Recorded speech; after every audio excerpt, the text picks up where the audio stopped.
চোখ বন্ধ করে বলি টু কি, তখন ওই বাচ্চাটা হাসে অথবা করতে চায়, কিন্তু অটিস্টিক বেবি সেগুলো কিছু করবে না। আচ্ছা, তারপর যেমন ধরুন আরেকটু বড় হলো 1 বছর, আপনি তার বার্থডে করছেন, 1 বছরের বাচ্চাও কিন্তু বুঝতে পারে যে আজকে তার জন্মদিন, হ্যাঁ, কিন্তু অটিস্টিক বেবি তার কোনো ধারণাই নাই এই জিনিসটা কি জিনিস। হ্যাঁ, আরেকটা জিনিস আরেকটু খেয়াল রাখবেন, এটা আরেকটু আগের থেকে শুরু হয়। আমরা তো বাচ্চাকে জন্মের পরপরই নাম দিয়ে থাকি, বাচ্চা কিন্তু 6-7 মাসেই বুঝতে পারে এটা তার নাম। আপনি যখন তাকে নাম ধরে ডাকেন সে কিন্তু তাকায়, হ্যাঁ, কিন্তু অটিস্টিক বেবি 1 বছর হয়ে গেল তার নাম ধরে ডাকলে সে তাকাবে না। সে করবে কি, তার একটা নিজের জগৎ নিয়ে থাকবে, যে কোনো ধরনের একটা খেলনা, ছোট একটা যে কোনো জিনিস, গাড়ি বলেন, ছোট পুতুল বলেন, সে ওইটা নিয়েই সে ব্যস্ত। কিন্তু ডক্টর মানে ওকে ও শুনতে পাচ্ছে কিন্তু ও রিপ্লাই করছে না। হ্যাঁ, শুনতে পাচ্ছে কিনা এটা কিন্তু আমরা প্রথমেই আমাদের ডায়াগনস্টিক অডিটরি টেস্টিং করে বের করে নিতে হবে আমাদের, যে এটা ক্লিয়ার আছে কিনা। যখন দেখবেন এইটা ক্লিয়ার, কিন্তু তারপরেও সে রেসপন্স করছে না, হ্যাঁ, এইজন্য তার অডিটরি টেস্টিং খুবই ইম্পর্টেন্ট। হ্যাঁ, এইটা যদি ঠিক থাকে তারপরেও রেসপন্স করছে না, এটাও আরেকটা ইন্ডিকেটর। আরেকটা জিনিস, যেমন 6-7-9 মাসের থেকে কিন্তু তারা ব্যাবলিং শুরু করে, মুখে কথা বলে, বাবা, দাদা, নানা, কিন্তু অটিস্টিক বেবি এই শব্দগুলো করবে না।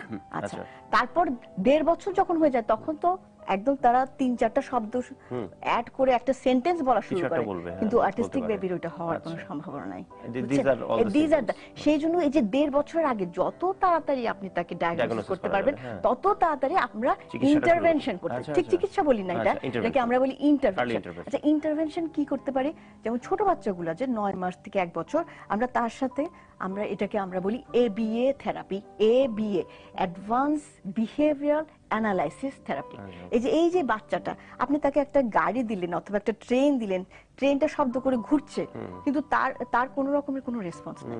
এখন আমরা ABA তে কি করি, আমরা তাকে বলি যে দেখো ট্রেন যাচ্ছে, চু চু চু চু, ট্রেন চু চু চু, মনোযোগটা ওদিকে, তার কোনো ওদিকে নেই। কিন্তু আমরা যদি এটা কন্টিনিউ করতে পারি, ভিশন 1 to 1, এটাকে বলে একজনের জন্য একজন আমাদের থেরাপিস্ট দরকার, তাইলে সে আস্তে আস্তে ইউ করতে পারে। আচ্ছা, ঠিক আছে আপু, আপনার সাথে আরেকটু কথা বলবো, তবে তার একটু দর্শক। হ্যালো হ্যালো ভাই, আমি সদর বলতেছি। আচ্ছা, কোথা থেকে বলছো? টাঙ্গাইল থেকে। আচ্ছা, কোন বিভাগ থেকে প্রশ্ন করবো বলো? ভাই একটু চার্টটা দেখি। হ্যাঁ প্লিজ। ভাইয়া শিল্প সাহিত্য। শিল্প সাহিত্য, আচ্ছা ঠিক আছে। শিল্প সাহিত্য থেকে তোমার জন্য আমাদের প্রশ্ন, মৌমাছি মৌমাছি মৌমাছি কোথা যাও নাচি নাচি, দাঁড়াও না একবার ভাই, কবিতাটির নাম কাজের লোক, বলতে হবে কবির নাম কি?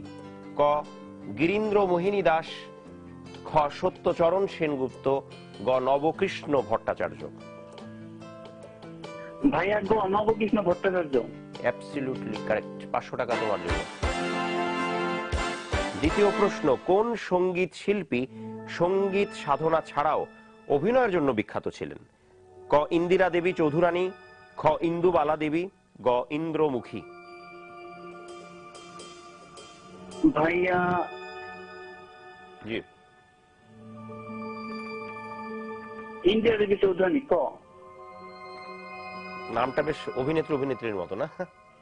আচ্ছা, সঠিক অ্যান্সার হচ্ছে খ ইন্দুবালা দেবী। 500 টাকা তাও পাচ্ছ, এই জন্য অভিনন্দন তোমার। হ্যালো হ্যালো, কে বলছো? হ্যাঁ, আমার নাম মোহনা। মোহনা, আচ্ছা, তুমি ভালো আছো মোহনা? জি ভালো, আপনি ভালো? আমি হ্যাঁ, খারাপ না। বলো কোন বিভাগ থেকে প্রশ্ন করব? ভাইয়া বাংলা তত্ত্ব ও তথ্য। বাংলা তত্ত্ব ও তথ্য, আচ্ছা। বাংলা বর্ণমালায় অর্ধমাত্রার বর্ণ কয়টি? ক 10টি, খ 8টি, গ 6টি। ভাইয়া 8টি।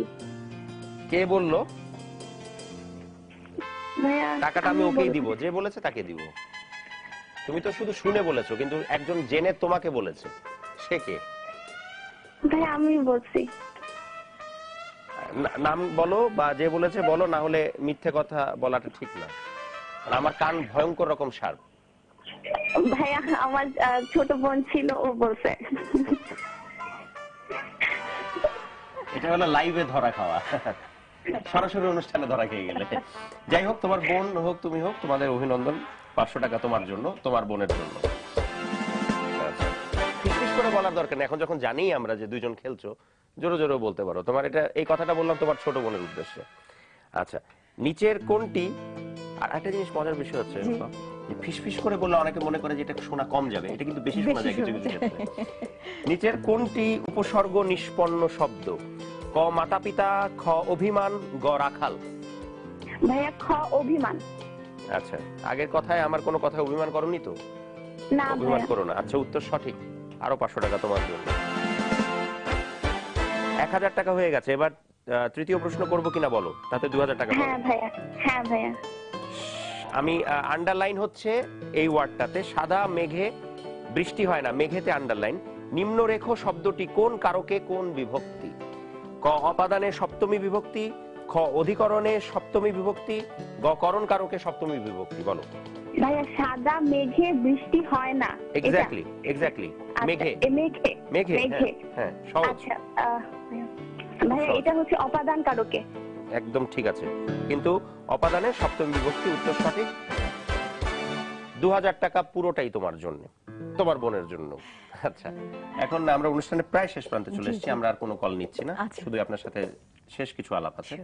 সেটা হচ্ছে যে আপনি আমাকে আপনার একটা ভিজিটিং কার্ড দিয়েছেন এবং যেখানে লেখা আছে যে আপনি যে 4টি জায়গায় আপনাকে দৌড়ে দৌড়ে গিয়ে বসতে হয় প্রবাসে। আমরা আগে বলে নিই যে উনি যুক্তরাষ্ট্রে বসবাস করেন এবং ওখানেই তিনি প্র্যাকটিস করেন। একটা হচ্ছে ব্রুকলিন, একটা হলব্রুক, একটা ব্রঙ্কস, একটা জামাইকা। এত সময়টা মনে হয় পুরোপুরি চলে যায় ওদের পিছনে, না?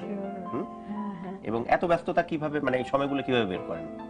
এত আসলে আমরা, আমার মনে হয় ডাক্তারদের এটা একটা বিশেষ গুণ, আমরা আসলে আমাদের কাজটাকে খুব ভালোবাসি, সেই জন্য সময়টা বের করে নেই।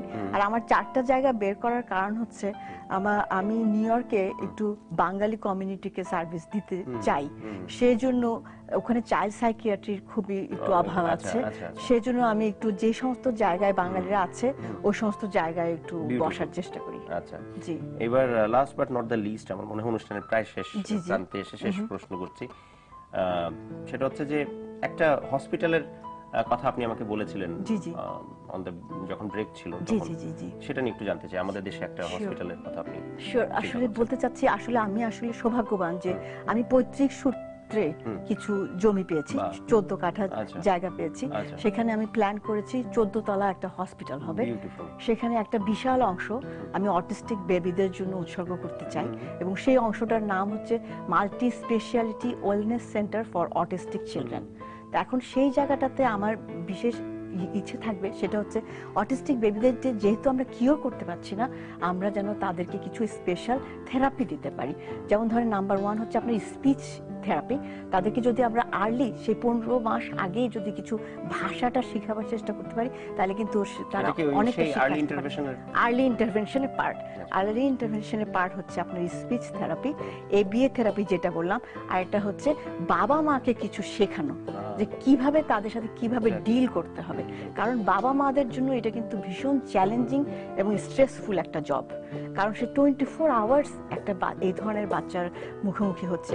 সেই বাচ্চাগুলো কিন্তু অনেক সময় ভায়োলেন্টও হয়ে যেতে পারে এবং সে অন্যকে আঘাত করতে পারে, আবার নিজেকেও আঘাত করে, যেমন নিজেকে কামড় দেওয়া অথবা মাথাকে দেওয়ালের সাথে বাড়ি দেওয়া। এই জিনিসগুলো বাবা মাকে সারাক্ষণ ফেস করতে হয়। সেই জন্য বাবা মাদেরকেও আমরা কিছুটা ভেন্টিলেশনের সুযোগ দেব। যেমন ধরেন ওখানে একটা ডে কেয়ার সেন্টার থাকবে, সকালবেলা বাবা মা বাচ্চাকে ওখানে ড্রপ করে দিয়ে যাবে, তারপর থেকে আমরা বাচ্চাকে টেক কেয়ার করব। আমরা যা থেরাপি দেওয়ার দেবো, সেখানে সে থাকা খাওয়ার সুযোগ থাকবে, সেখানে প্লে থেরাপি থাকবে এবং মিউজিক থেরাপি থাকবে। অটিস্টিক বেবিরা কিন্তু মিউজিক খুব বেশি পছন্দ করে কোনো এক অজানা কারণে, তো মিউজিক থেরাপি থাকবে, বিভিন্ন থেরাপি থাকবে। বিকেল বেলা এসে বাবা মা বাচ্চাকে নিয়ে যাবে। এই যে বাবা মার একটা ভেন্টিলেশন। আরেকটা জিনিস এখানে খুবই ইম্পর্টেন্ট, বাবা মার যে একটা অটিস্টিক শিশুর পাশাপাশি আরেকটা যে সুস্থ শিশু আছে, এই সুস্থ শিশুটাও কিন্তু অনেক বেশি নেগলেক্টেড হয়ে যায়, কারণ বাবা মার পুরো অ্যাটেনশনটা চলে যাচ্ছে অটিস্টিক। সেই জন্য আমাদের বাবা মাদেরকে শেখাতে হয় এবং ওই বাচ্চাটাকেও, সুস্থ শিশুটাকেও আমরা থেরাপির পার্ট হিসেবে নেই। আমরা বলি যে তোমার একজন ভাই অথবা বোন এই রোগে ভুগছে, কিন্তু তোমার বাবা মা ওনাকে বেশি নজর দিতে হচ্ছে, কারণ সে হচ্ছে স্পেশাল নিড চাই, কিন্তু তোমাকে বাবা মা সমান ভালোবাসে। And with this good note, আমরা চাই যে আপনার এই স্বপ্ন একদিন না একদিন খুব তাড়াতাড়ি ইনফ্যাক্ট সফল হোক, সফল হবে। Thank you so much. প্রিয় দর্শক, এই ছিল আমাদের আজকের আয়োজন। আগামীকাল একই সময় চ্যানেল দেখতে ভুলবেন না। তোমাদের ফেভারিট অনুষ্ঠানটি, যে অনুষ্ঠানের নাম হচ্ছে প্রাণ মিল্ক অ্যান্ড কুইজ শো। জানার আছে, বলার আছে, সে পর্যন্ত ভালো থাকুন, সুস্থ থাকুন। Do take care of yourself. Bye bye. Thank you.